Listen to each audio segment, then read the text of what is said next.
கோவில் கொடை விழாவில் மனித தலையுடன் சாமியாடிய 5 பேர் மீது வழக்கு பதியப்பட்டிருக்கிறது. மேலும் விவரங்களை செய்தியாளர் ராமசுந்தரம் வழங்கிட கேட்கலாம். ராமசுந்தரம், வணக்கம். இந்த சம்பவம் தொடர்பான முழு தகவல்களை சொல்லுங்க.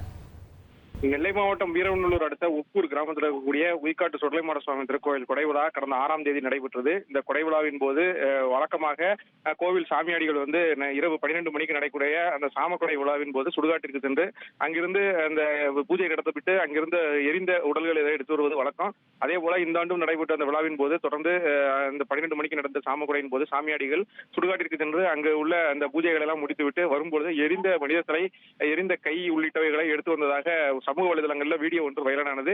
இந்த நிலையில வெள்ளாங்குழி கிராம நிர்வாக அலுவலர் அளித்த புகாரின் அடிப்படையில வீரவநல்லூர் போலீசார் சாமியாடிகள் உட்பட 5 பேர் மீது 4 பிரிவின் கீழ வழக்கு பதிவு செய்து விசாரணை மேற்கொண்டிருக்கிறார்கள். இந்த சம்பவம் பகுதியில் பரபரப்பை ஏற்படுத்தி இருக்கிறது.